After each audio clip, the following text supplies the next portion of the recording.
বলল আমরা সালাত আদায় করব, যাকাত দেব না। যখন তারা এমন দাবি জানালো, কালা ওমর রাদিয়াল্লাহু তাআলা আনহু লে আবু বকর সিদ্দিক, আবু বকর সিদ্দিককে বললেন, কাইফা তুকাতিলুন নাস, আজ আপনি মানুষের সাথে কিভাবে যুদ্ধ করবেন, জিহাদ করবেন? কালা রাসূলুল্লাহ সাল্লাল্লাহু আলাইহি সাল্লাম, আল্লাহর নবী বলেছেন, উমিরতান উকাতিলা হাত্তা ইয়াকুলু লা ইলাহা ইল্লাল্লাহ, আমাকে বলা হয়েছে আমি পিটিয়ে মানুষকে লা ইলাহা ইল্লাল্লাহ বলতে বাধ্য করব, জোর করে মানুষকে লা ইলাহা ইল্লাল্লাহ বলতে বাধ্য করব। ফামান কালা লা ইলাহা ইল্লাল্লাহ, যে ব্যক্তি বলবে লা ইলাহা ইল্লাল্লাহ, ফাকাদ আসামা মিন্নি দিমাউহু ওয়া আমওয়ালুহু, সে তার সম্পদকে, সে তার অর্থকে নিরাপদ করে নিয়েছে। আজ যারা বলছে সালাত আদায় করব, যাকাত দেব না, তারা তো লা ইলাহা ইল্লাল্লাহ বলেছে, আপনি তাদের বিরুদ্ধে লড়বেন কি করে? তারা তো যাকাত দেবে না।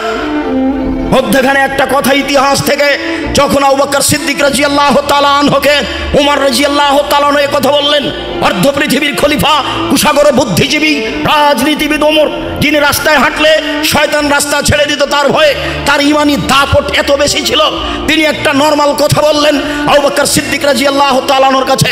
তখন আবু বকর সিদ্দিক বললেন, অবাক কথা, আনতা জাব্বার ফিল মুশরিক ওয়া খাওয়ার ফিল ইসলাম, যেদিন আপনি অমুসলিম ছিলেন সেদিন আপনি বীর পুরুষ ছিলেন, আজকে আপনি মুসলমান হয়েছেন, কাপুরুষ হয়েছেন, বলেন কি আপনি? ওয়াল্লাহি লাউ কাতিলান্না মান ফারাকা বাইনা সালাতি ওয়াজ যাকাতি ফানা যাকাতু হাকুল মাল, আল্লাহর কসম, আমি আবু বকর সিদ্দিক বলছি, মনে রাখবেন, আল্লাহর কসম, আল্লাহর কসম, যারা সালাত আদায় করবে যাকাত দেবে না, যারা সালাত আদায় করবে যাকাত দেবে না, আমি তাদের বিরুদ্ধে যুদ্ধ চালিয়ে যাব, মারবো না হয় মরবো।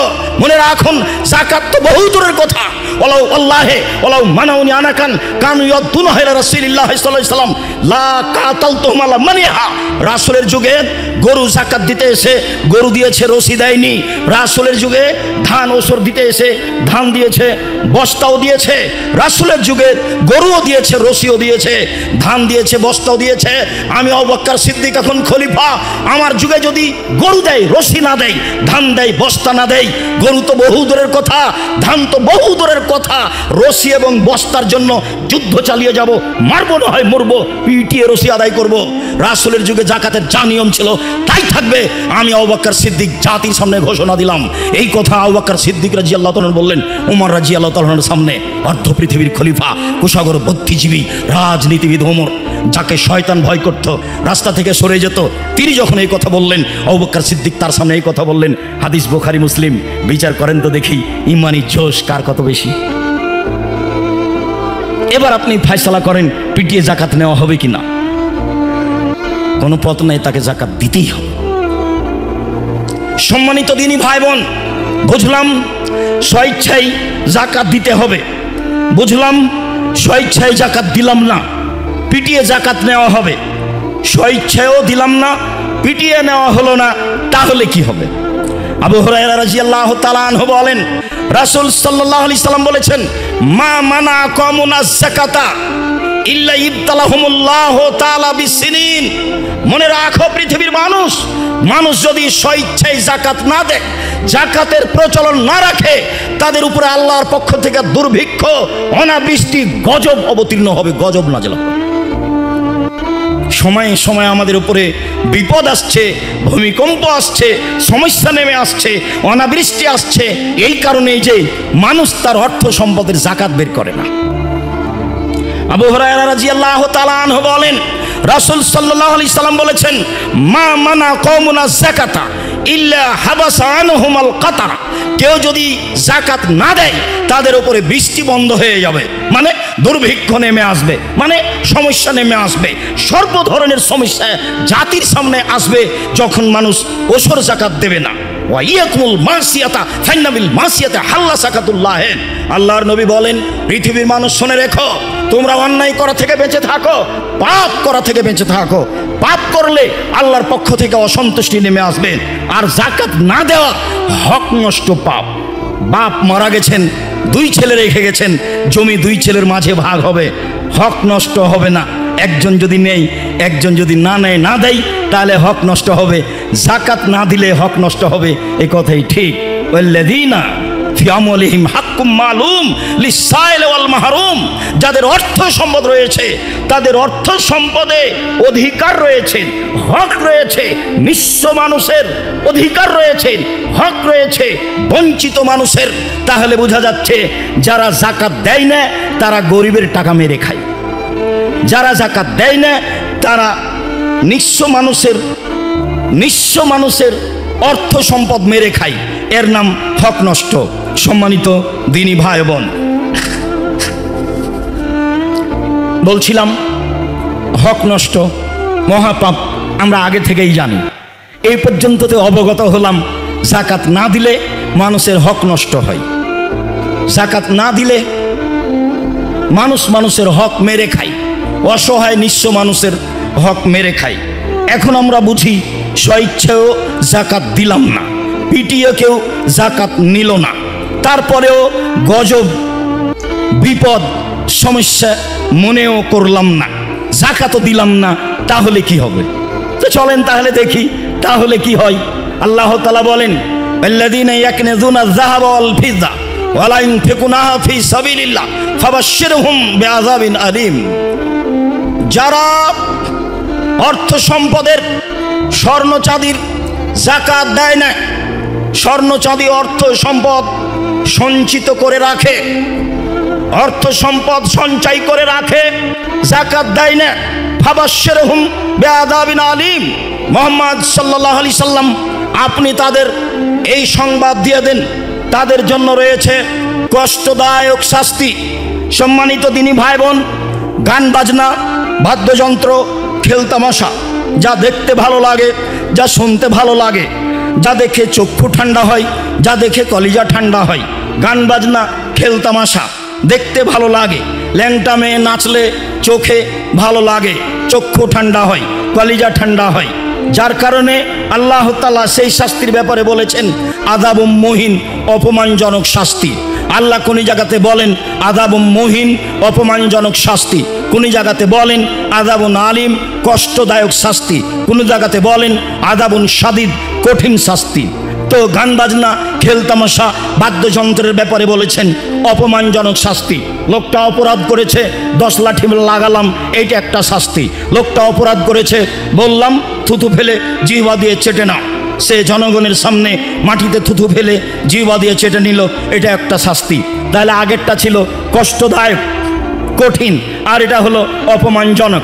অপমানজনক শাস্তির কথা কোরআন মাজিদে উল্লেখ রয়েছে, যা খেলতামাশা বাদ্যযন্ত্রের ব্যাপারে রয়েছে, যা সময়ে বলেছি। সম্মানিত দিনী ভাই বোন, একটু ওখানে বলে আবার ফিরে আসিন।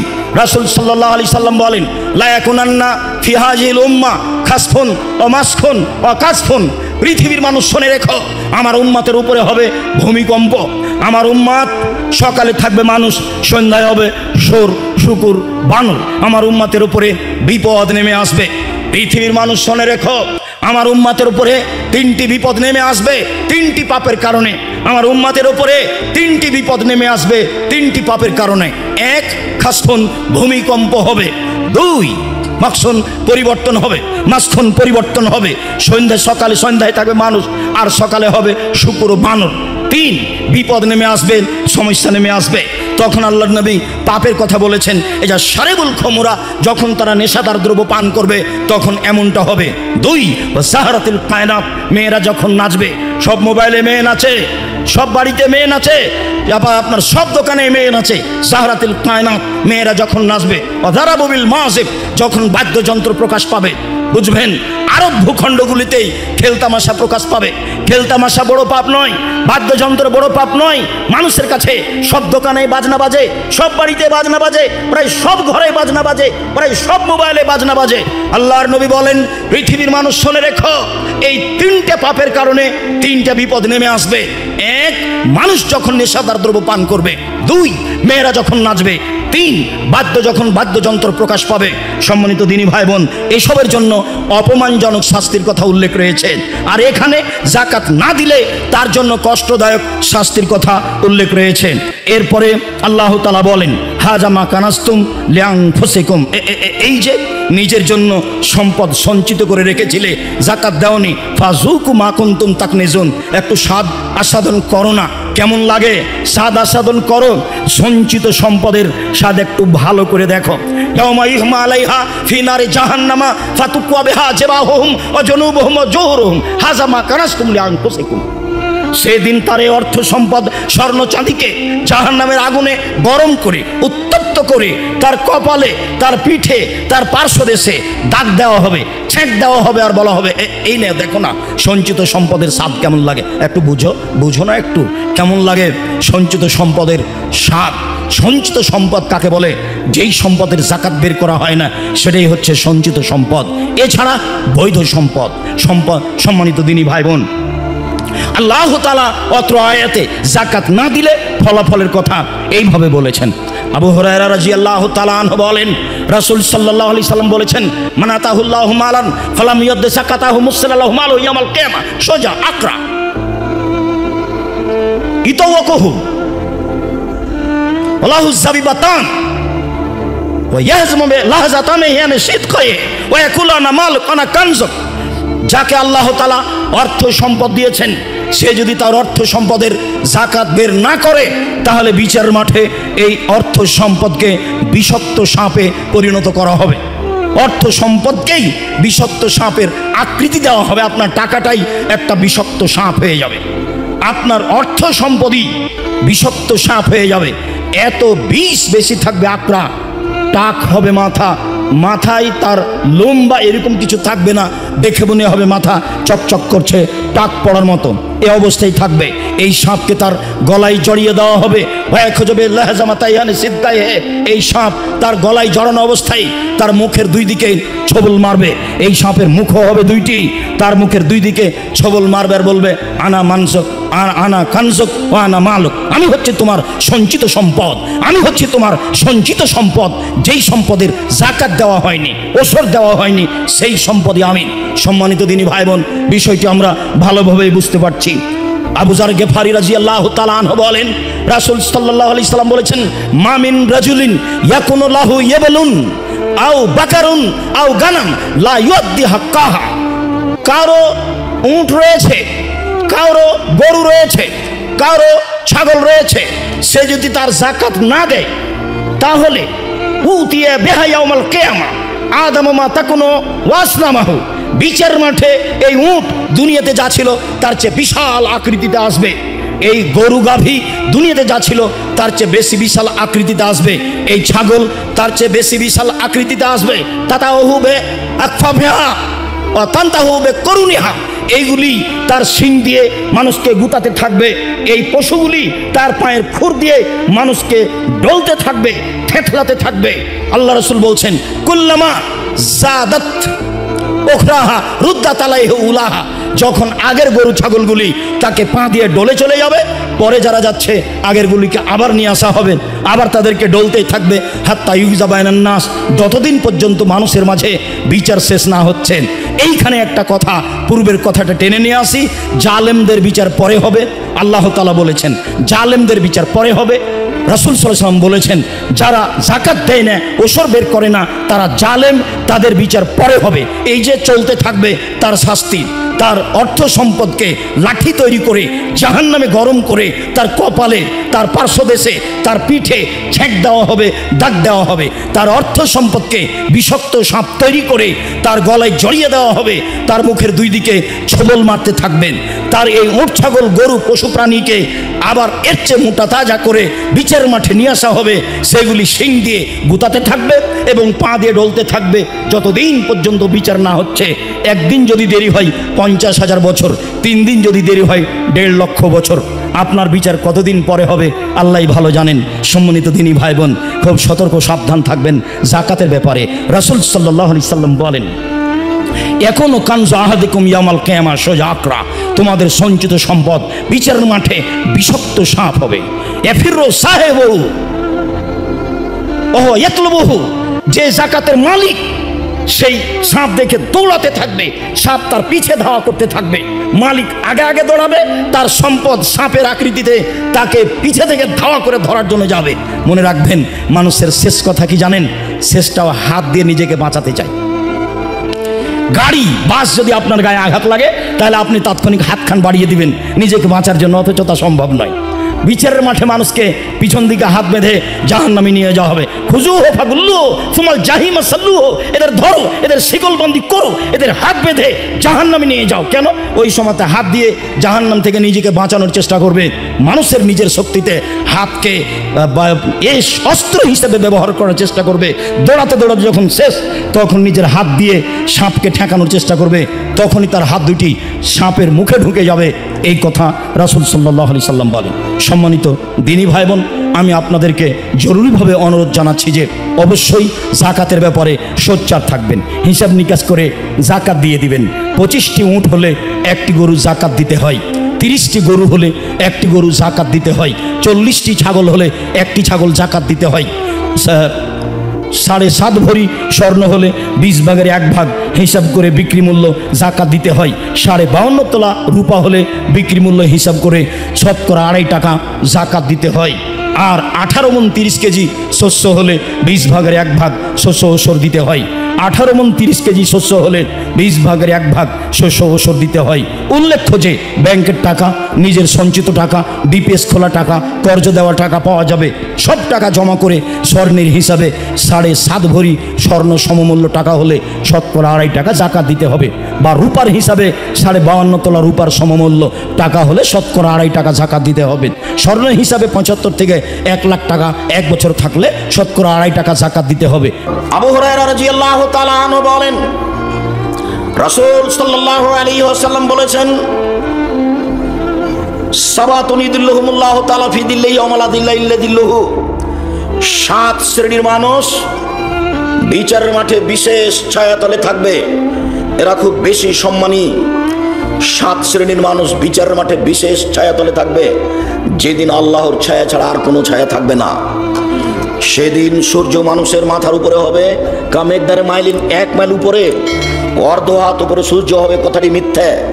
কামেকদারে মাইলিন 1 মাইল উপরে হবে, প্রায় 1 মাইল উপরে হবে। এই কথা রাসূল সাল্লাল্লাহু আলাইহি সাল্লাম বলেন, হাদিস বুখারী মুসলিম। সেদিন সূর্যের তাপে মানুষের শরীর থেকে ঘাম এমনভাবে বের হবে যে কিছু কিছু মানুষ তার ঘামের মধ্যে থাকবে এখনো পিয়ারাকেহি, কেউ কেউ তার ঘামের মধ্যে থাকবে মিনুম্মায়া কোনো এলা কাবাইয়ে, কারো কারো শরীরের ঘাম হবে টাকনু পর্যন্ত, অমিনুম্মায়া কোনো এলা রোকবাতাই হে, কারো কারো ঘাম হবে হাঁটু পর্যন্ত, অমিনুম্মায়া কোনো এলা হাকুয়াই হে, কারো কারো ঘাম হবে কোমর পর্যন্ত, অমিনুম্মায়া কোনো এলা তার কুয়াতেহি, কারো কারো ঘাম হবে নাক পর্যন্ত। শরীরের ঘাম নাক পর্যন্ত হবে। কি দিয়ে বুঝায় আপনাকে আমি বিচারের মাঠ কত কঠিন? কবর যত কঠিন, কিয়ামত তার চেয়ে অনেক অনেক বেশি কঠিন। কিয়ামতের মাঠ যত কঠিন, জাহান্নাম তার চেয়ে অনেক অনেক অনেক বেশি কঠিন। সম্মানিত দিনী ভাই বোন, রাসূল সাল্লাল্লাহু আলাইহি ওয়াসাল্লাম বলেছেন, যদি কাউকে 2 জনের নেতা করা হয়, 2 জনের চেয়ারম্যান মেম্বার তো বহুদূরের কথা, কাউকে যদি 2 জনের নেতা করা হয়, আল্লাহ রাসূল বলছেন জবেহা বেগারে সিকিন, তাকে ছুরি ছাড়াই জবে করে দেওয়া হলো। ছুরি ছাড়াই জবে করে দেওয়া হলো, 2 জনের যাকে দায়িত্বশীল করা হলো। মানে ছুরি ছাড়া মানুষকে জবে করা যায়? এই কথার অর্থ জবে নয়। এই কথার অর্থ হলো ঠিকভাবে নেতৃত্ব দিলে দুনিয়া হারাবে, স্বার্থপরতায় নেতৃত্ব দিলে পরকাল হারাবে। ইহকালও টিকলো না, পরকালও টিকলো না, তার নাম ছুরিবিহীন জবে করা। ঠিকভাবে নেতৃত্ব দিলে দুনিয়া টিকে না, বেঠিকভাবে নেতৃত্ব দিলে পরকাল টিকে না, তার নাম নেতৃত্ব। রাসূল সাল্লাল্লাহু আলাইহি ওয়াসাল্লাম বলছেন, বিচারের মাঠে বিশেষ ছায়াতলে 7 শ্রেণীর মানুষ থাকবে। তার 1 শ্রেণীর মানুষ হচ্ছে ন্যায়পরায়ণ নেতা। 2 শাবুন নাশা ফি ইবাদাতিল্লাহ, বাল্য অবস্থায় ইবাদতে অভ্যাসী যারা। এই ছেলে বসো। পাশ থেকে কোনো বাচ্চা ছেলে উঠলে আপনি খেয়াল করবেন, আপনাকে একটু ধৈর্যের পরিচয় দিতে হবে। আপনি যে আরেকজনের সামনে দিয়ে হাঁটছেন, কিছুক্ষণ পরে তো আমরাই আলোচনা ছেড়ে দেবো, তো ও তো আপনার আমার কথা ধরতে পারবে না, খেয়াল করতে পারবে না। আমি যে আল্লাহর নবীর হাদিস অনুবাদ করছি তা আপনার কারণে তো বুঝতে পারছেন না। এমন ভাবে বসে থাকবেন পাথর যেন মনে করে আপনি পাখি, পাখি যেন মনে করে আপনি পাথর, পাখি যেন মনে করে আপনি পাথর, তাই আপনার মাথায় আপনার গায়ে বসতে চাচ্ছে। এমন ভাবে এক খেয়ালে চেয়ে থাকবেন আর বসে থাকবেন, নড়াচড়া করবেন না, কারো গায়ে হাত দেবেন। এই ছেলে খুব প্রস্তুত থাকো। বাল্য জীবন থেকে ইবাদতে অভ্যাসী যারা, তারা থাকবে বিশেষ ছায়াতলে। 3 রাজুলুন কালবুহু মুআল্লাকুন বিল মসজিদ, ওই লোক বিশেষ ছায়াতলে থাকবে যার অন্তর মসজিদের সাথে লেগে আছে। খারাজা মিনু হাত্তা ইয়াউদা ইলাইহি, মসজিদ থেকে বের হয়েছে, আবার কখন ফিরে যাবে, আবার কখন ফিরে যাবে। ছেলেকে বলে আব্বু আসরের টাইম হয়েছে, মেয়েকে বলে আম্মু আসরের টাইম হয়েছে, বৌমাকে বলে কি মা আসরের টাইম হয়েছে, মানে ব্যস্ত হয়ে গেছে মসজিদে যাওয়ার জন্য। এরকম মানুষ বিচারের মাঠে বিশেষ ছায়াতলে থাকবে। রাজুলানি তাহাব্বা ফিল্লাহ ইজতামালা তাফরাকা আলাইহি, ওই দুইজন মানুষ বিচারের মাঠে বিশেষ ছায়াতলে থাকবে যারা আল্লাহকে ভালোবাসার জন্য বন্ধুত্ব গড়িয়েছে, যারা আল্লাহকে ভালোবাসার জন্য বন্ধুত্ব কেটে দিয়েছে। দোস্ত, তোমার সাথে সম্পর্ক অনেকদিন চেয়েছিল, কিন্তু তুমি তো অন্যায় থেকে বিরত হও না। দেখি তুমি দোকানে ঠিকই বসে আড্ডা পিটো, দেখি তুমি সিগারেট বিড়ি জর্দা ঠিকই খাও। আমি এটা পছন্দ করি না দোস্ত, আমি তোমার সাথে সম্পর্ক ছিন্ন করলাম, তুমি মনে কিছু নিও না। এই সম্পর্ক গড়ানো, সম্পর্ক ছিন্ন করা যদি আল্লাহর জন্য হয়ে থাকে, তাহলে এরা বিশেষ ছায়াতলে থাকবে।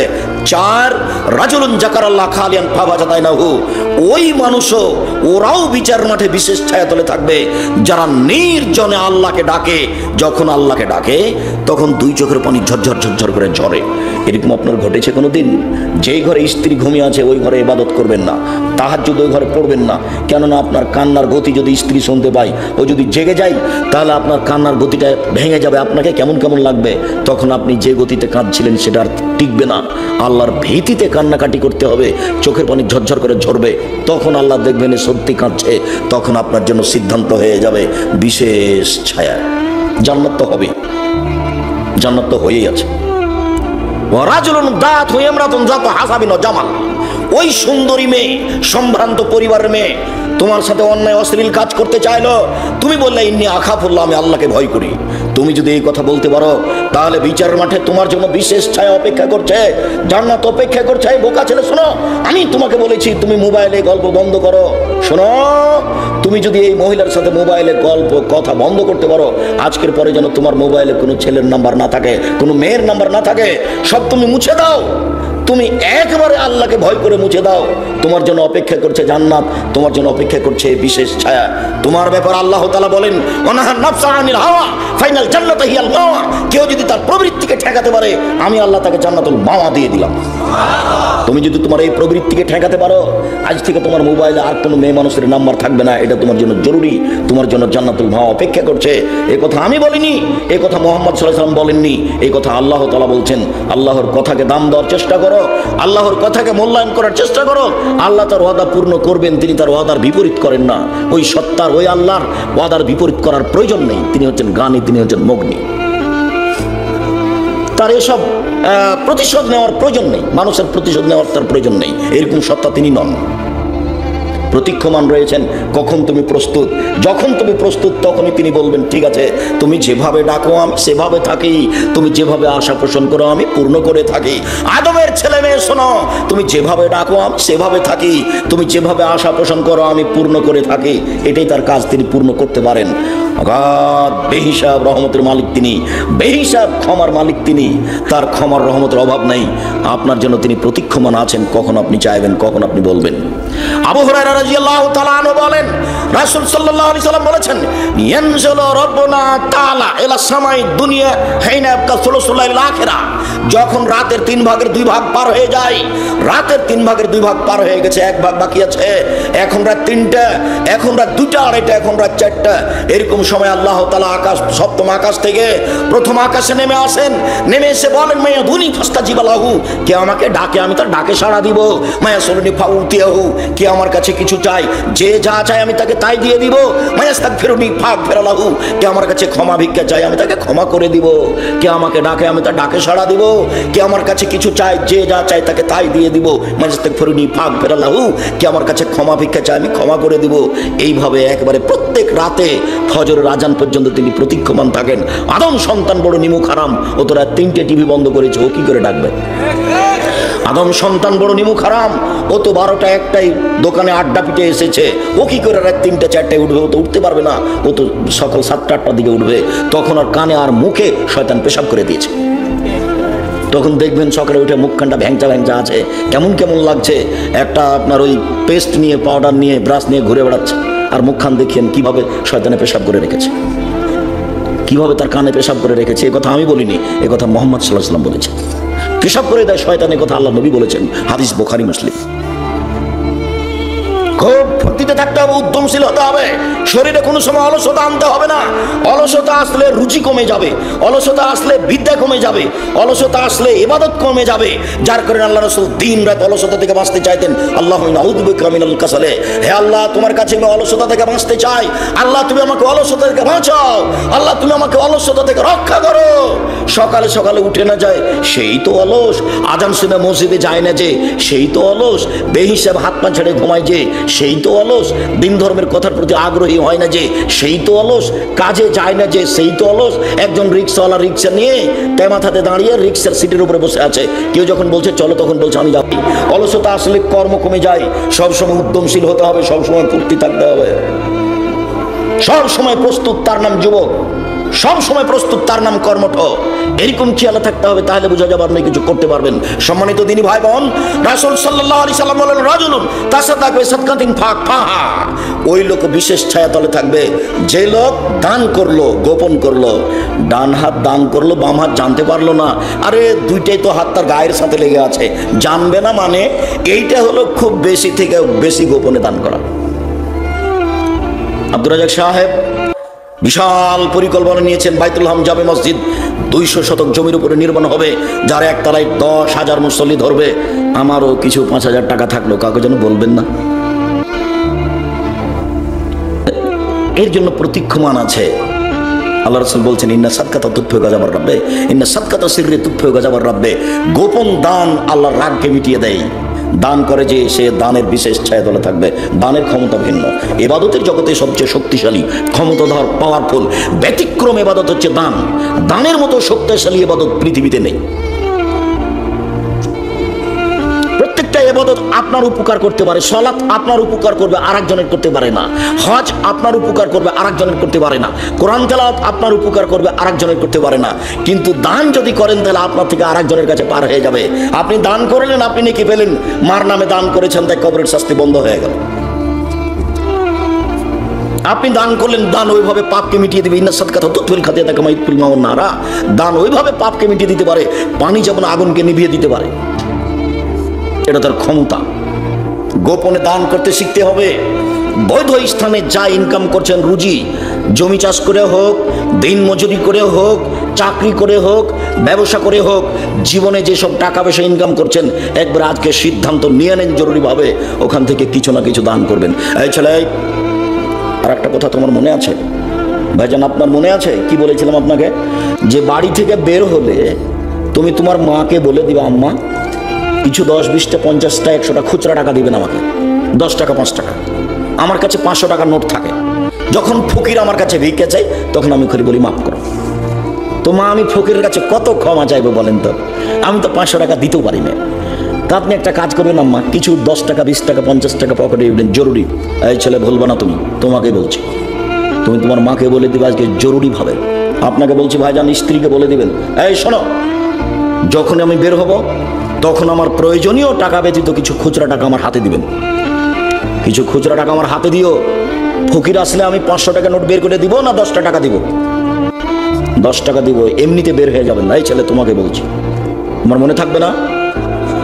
অবশ্যই মনে থাকবে, ইনশাল্লাহ মনে থাকবে। আজ থেকে যেন তোমার মা কোনো দিন তোমাকে খুচরা টাকা ছাড়া বাড়ি থেকে বের হতে না দেয়। আমি নিজে যখন বের হতাম, আমার মা নিরক্ষর আমাকে বলতেন, বেটা ছেলেকে টাকা ছাড়া বের হতে হয় না। এই কথা আমার মা আমাকে বলতেন। কি যে বুঝতেন আমার মা। বেটা ছেলে ভাষাটা বুঝেন?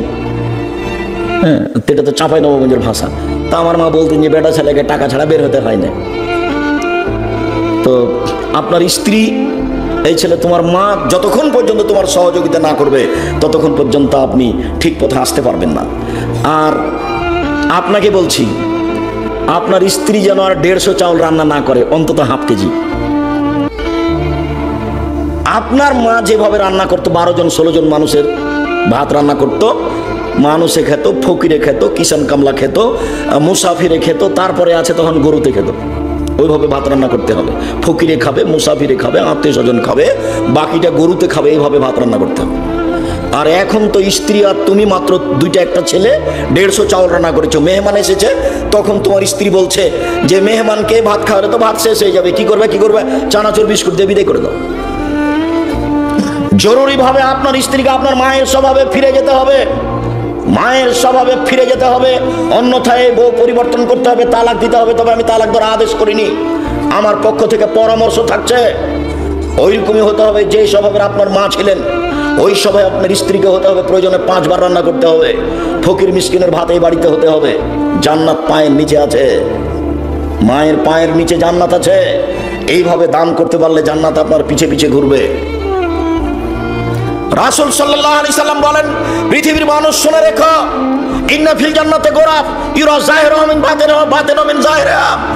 জান্নাতে কতগুলি উন্নত মানের পদার্থ দিয়ে জান্নাত তৈরি করা আছে, এত টকটকে ঝকঝকে পদার্থ, যার বাহির থেকে ভিতর দেখা যায়, ভিতর থেকে বাহির দেখা যায়, শুধু টক টক টক টক টক করছে। সাহাবীগণ বললেন, লেমান হাজিহি, আল্লাহর নবী এত দামি ঘর কে পাবে, কার জন্য এত দামি ঘর জান্নাত? তখন আল্লাহ রাসূল বললেন, 1 নম্বর, লেমান আলানাল কালামা, যার মুখের ভাষা নরম। 2, আতামাত তাওমা, যে দুস্থ গরিবকে খেতে দিতে পারে, তার জন্যই জান্নাত।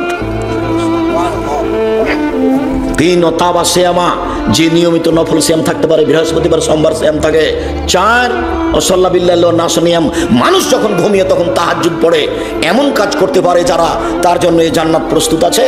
অসহায় ফকির মিসকিনকে খেতে দিতে পারে যারা, তাদের জন্য জান্নাত আছে। এই শোনো, এই ছেলে, তোমাকে বলছি, বিবাহ করেছো তো, তোমার ভাই বিবাহ করেছে, বাড়িতে বউ 3-4টা হয়ে গেছে, তুমি তোমার মাকে বলে দিও, আম্মা চিন্তা করবেন না, আপনি আপনার ছেলের মেয়ে, মেয়ের ছেলে, মেয়ের মেয়ে আসবে, তাই জন্য আপনি ভিন্ন করে খাবেন, আপনার বৌমা সহ্য করবে না, ওটা আমি চাচ্ছি না। আপনি খাবেন, আব্বা খাবে, আমার বোনেরা খাবে, আমার ভাগনা খাবে, আমার ভাগ্নি খাবে।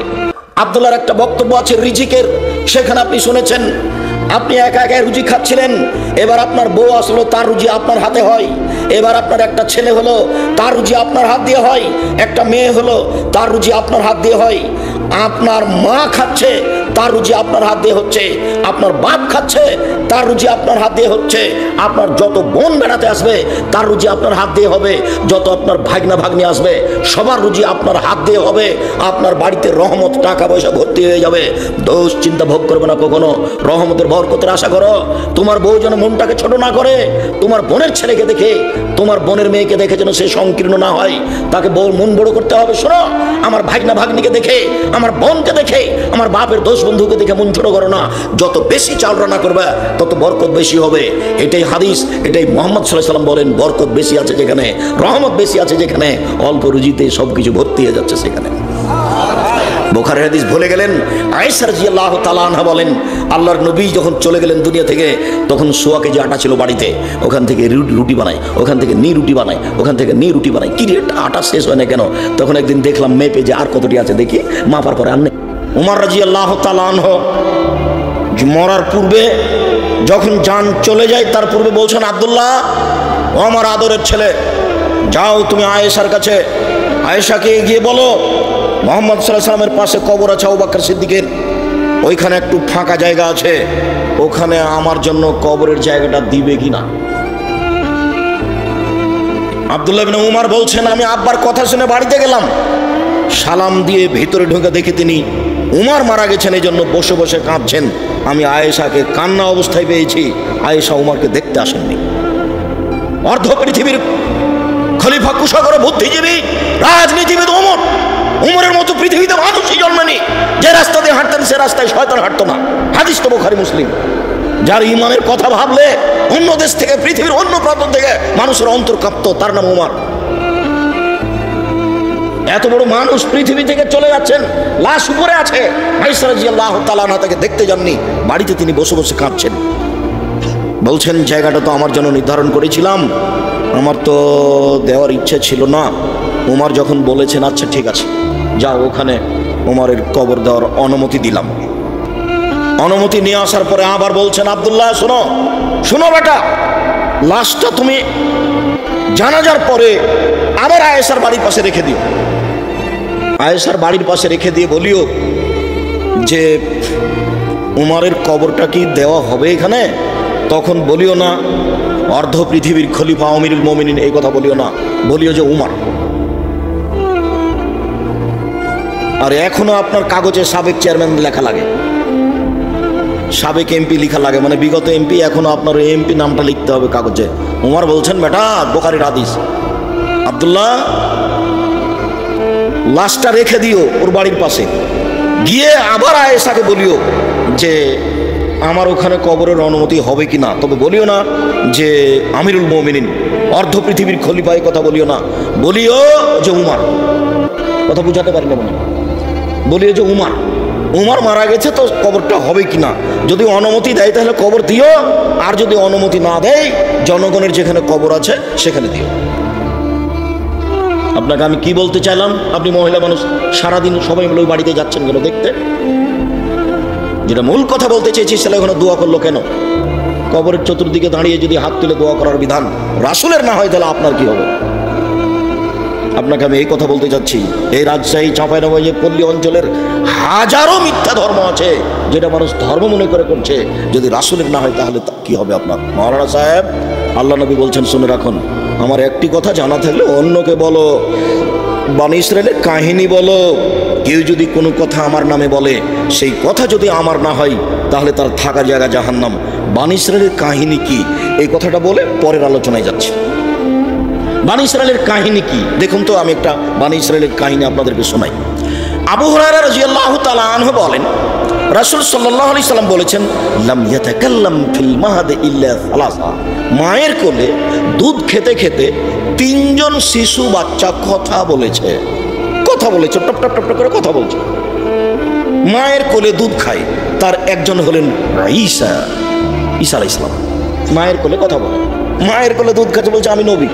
ও অবাক কথা, মা তো বিপদে পড়ে গেছে, মায়ের তো স্বামী নাই, জাতিকে তো বুঝাতে পারবে না, জাতি তো দেখে বলছে ছি ছি ছি ছি ছি ছি রে, মারিয়াম, মারিয়ামের তো বাপ ভালো মানুষ ছিল, মারিয়ামের তো মা ভালো মানুষ ছিল, মারিয়াম একটা বদ মহিলা, অবৈধ সন্তান নিয়ে এসেছে গ্রামে, ছি ছি ছি ছি ছি, ওর কোলে অবৈধ সন্তান। আরে মারিয়ামের তো বিবাহ হয়নি।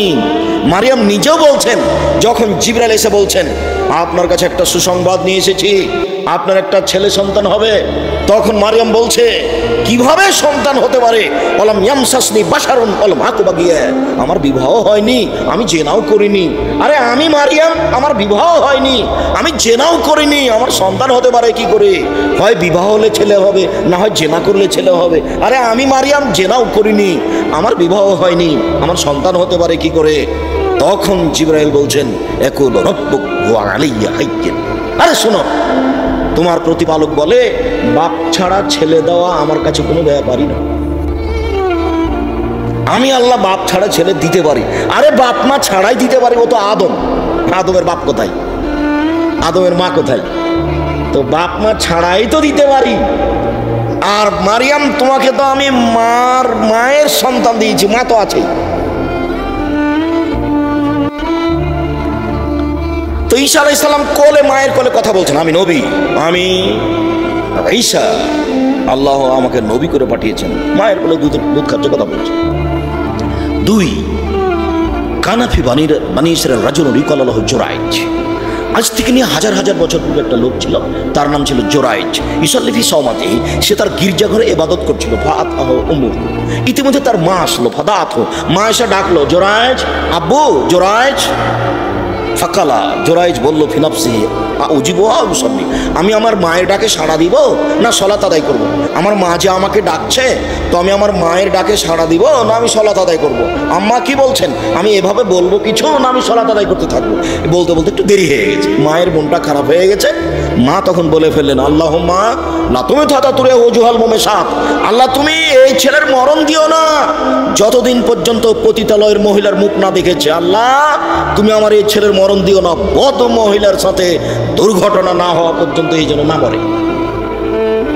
আল্লাহ আমার এই ছেলে যেন খারাপ মহিলার সাথে দুর্ঘটনা, খারাপ ঘটনা ছাড়া যেন না মরে। মা বলে চলেন। ফাতাহরাজাত লাহু ইমরা, যেতে না যেতে একজন মহিলা উপস্থিত। মহিলা এসে বলছে আমি তোমার সাথে জেনা করার জন্য এসেছি। তখন জোরাইজ বলছেন ফা বা ছি ছি ছি ছি, তুমি বলো কি? মুখটা ঘুরিয়ে না বলছেন তুমি বলো কি? ছি ছি ছি ছি ছি, নাকচ করলেন জোরাই। তখন সে মহিলা আসলো একটা রাখালের কাছে, গরু ছাগলের রাখালের কাছে আসলো। ফাম কানাথ, রাখালকে চেপে ধরে জোর করে জেনা করলো। ফাওয়ালাদাত গোলামান, এতে বাচ্চা পেটে আসলো, বাচ্চা প্রসব হলো। যখন বাচ্চা প্রসব হলো তখন মহিলা বলল হাজামিন জোরাইজ, এই বাচ্চা হলো জোরাইজ। এই কথা শুনে যে জনগণ খেপে গেল। ফাতাহু, জনগণ তার কাছে আসলো। ফাকাসসারুহু, জোরায়েজের ঘরকে একবারে ভেঙে চুরে খান খান ধুলা ধুলা করে দিল। ওয়ানজালুহু, তাকে তার গির্জা ঘর থেকে টেনে হেঁচড়ে বের করে রাস্তায় নামিয়ে দিল। সাব্বুহু, সবাই তাকে অকথ্য ভাষায় গালি দিল, যে যা পারে। বেটা তুমি জেনা করো, এখানে ইবাদত দেখাও, তুমি ঢং শুরু করেছো। মানুষে যা বলে, যা বলবে, এটা স্বাভাবিক।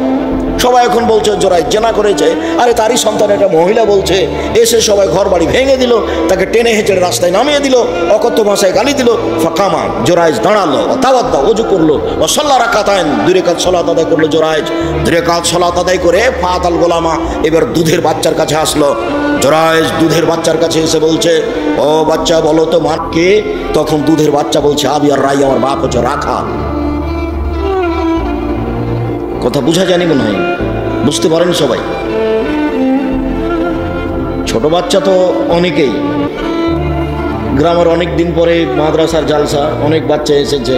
বাচ্চাদের তো এসব কথা বুঝার হিসাবের কথা নয়। এখন আপনিও যদি চেষ্টা না করেন তাহলে তো হয়নি। বিষয়টা একটু খেয়াল করতে হবে। এখন দুধের বাচ্চাকে বলছে যে, দুধের বাচ্চাকে বলছেন জোরায়েজ, বলো তোমার বাপকে। তো দুধের বাচ্চা বলছে, আমার বাপ রাখাল, যে গরু চড়াইছে। এবার জনগণ বলছে, নাবলি সহমতাকে বিদ্যা হবে, আপনার গির্জা ঘরটা স্বর্ণ দিয়ে বানিয়ে দেবো আমরা। কালালা, না না না না না, আমার গির্জা ঘর স্বর্ণ দিয়ে বানাতে হবে না, ইল্লা বিতিন, মাটি দিয়ে বানিয়ে দিতে হবে। যাহাই ছিল তাহাই করিতে হইবে। হাদিস মুসলিম। এর নাম বানি ইসরায়েলের ঘটনা। হাজার হাজার বছর পূর্বে ঘটনা ঘটেছে, ঘটনা সত্য, হাদিস গ্রন্থে আছে। আল্লাহর নবী বললেন যে বানি ইসরায়েলের কাহিনী বলো, এর নাম বানি ইসরায়েলের কাহিনী। মৌলানা সাহেবদেরকে বললেন, যারা আপনারা বক্তব্য দিচ্ছেন তারা আপনারা কোরআন হাদিসের কথা বলবেন, আমার কথা, আর বানি ইসরায়েলের কাহিনী বলবেন। বানি ইসরায়েলের কাহিনী বলতে এইসব লেখার মিথ্যা কাহিনী নয়। বানি ইসরায়েলের কাহিনী বলতে যে আইয়ুব নবীর স্ত্রী রাহমা ধরা পড়েছে জেনাতে, তার ঘটনা বলতে হবে, এটা বানি ইসরায়েলের কাহিনী না। বানি ইসরায়েলের কাহিনী বলতে নূহ আলাইহিস সালাম নৌকা তৈরি করলেন, ওই নৌকাতে সবাই পায়খানা করে আসলো, তারপর পায়খানাতে নৌকা ভর্তি হয়ে গেল, তারপরে একটা বৃদ্ধ মানুষ, বৃদ্ধা মহিলা পায়খানা করতে গেছে, দিয়ে নৌকায় উল্টে পড়ে গেছে, তারপর যুবতী হয়ে গেছে। হুজুরের কত মিথ্যা কথা, হুজুরের কথা শুনে অবাক হচ্ছি। আমার এক ভাই মারা গেছেন, উনি গ্রাম্য ভাই, তো বলছে আজকে তাফসির চেক করলো না, ওসব তাফসির তোরা জানিস না। কি করলো? তোরা ওগুলো জানিস না। আচ্ছা আমি বুঝলাম, আমি জানি না, কিন্তু বলবেন তো সেটা কি, একটু শোনাবেন না? তোরাও স্যার জানিসই না। আচ্ছা আচ্ছা বলেন না কিছু, সেটা কি? তখন বলছে যে ঘুম থেকে উঠে আদম আলাইহিস সালাম দেখছেন পাশে একজন সুন্দরী মহিলা, খুব সুন্দরী মহিলা পাশে। তো আদম আলাইহিস সালাম হাত বাড়াতে গেছেন, যেহেতু আদম পুরুষ মানুষ, তার ভিতরে পুরুষত্বের ক্ষমতা আছে, পাশে মহিলা দেখে হাত বাড়াতে গেছেন।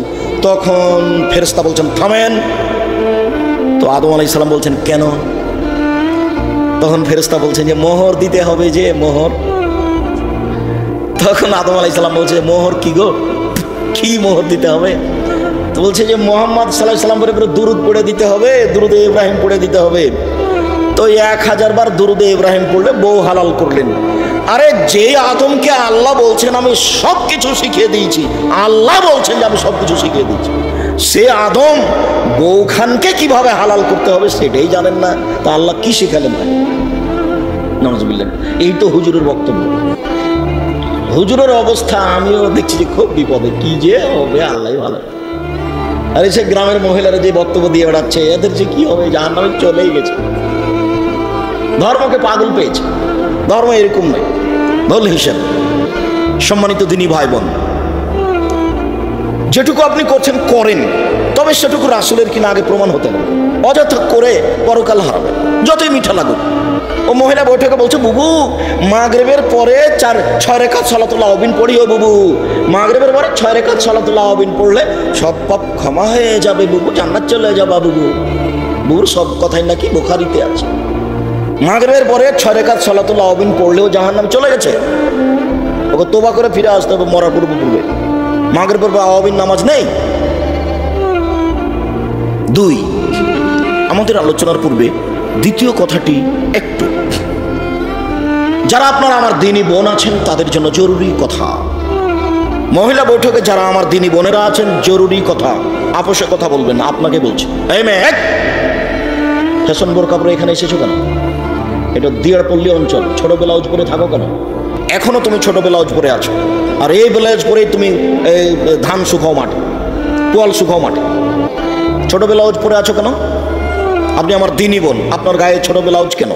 পেট দেখা যায়, পিঠ দেখা যায়, আপনার ব্লাউজের হাতটা এই পর্যন্ত কেন? কবজি পর্যন্ত করতে পারেন না? আপনাকে তো আমি 5-7 বছর 10 বছর আগে বলে গেছি এই মাটিতে যে এই ব্লাউজ চলবে না। আপনি ছোট হাতে ব্লাউজ পরে আছেন কেন? কি বুঝাতে চাচ্ছেন? আপনার স্বামী নাই এটা বুঝাতে চাচ্ছেন, সেই জন্য পরে আছেন? কি বুঝাতে চাচ্ছেন আপনি? আপনার বাপ নাই এই জন্য, মানে স্বামীও বলে না, বাপও বলে না, সেই জন্য। আচ্ছা বুঝলাম বলে না, তারপরে কি আপনি আপনার ওই স্বামীর কবরে যাবেন? আপনি এই হাত এখান থেকে কবজি পর্যন্ত এতটুকু ফিরিয়ে রাখলেন কেন? এটুকু কি দেখিয়ে কি করতে চাচ্ছেন? সম্মানিত দিনী বোন, আপনাকেই বলছি, শোনেন, আপনি যদি 4টা কাজ করতে পারেন, আপনার জান্নাতের সব দরজা খোলা। যান, যেটা দিয়ে ইচ্ছা যান। দেখেন, 1 সাল্লাত খামসাহা, 5 ওয়াক্ত সালাত আদায় করলো। আপনি যদি 5 ওয়াক্ত নামাজ পড়েন, 1, 2 সমাজ সাহারা, রমজান মাসের সিয়াম পালন করলো। আপনি যদি রমজান মাসের রোজা থাকেন, 3 আতাত বালাহা, স্বামীকে মেনে চলেন, স্বামীকে মেনে চললো। 4 আহসানাত ফারজা, জেনায় লিপ্ত হলো না, অশ্লীল কাজ করলো না। এই 4টা কাজ যদি আপনি করতে পারেন, তাহলে জান্নাতের সব দরজা খোলা। এই কথা মুহাম্মদ সাল্লাল্লাহু আলাইহি ওয়াসাল্লাম বলেন, আমি বলিনি, আমি অনুবাদক। তিনি বলেছেন মহিলারা যদি 4টা কাজ করতে পারে, জান্নাতের সব দরজা খোলা। যান, যেটা দিয়ে যাবেন যান। এত বড় সুযোগ আল্লাহর নবী কোনো পুরুষকে দেননি। কোনো পুরুষ এত সহজে জান্নাতে যেতে পারবে না।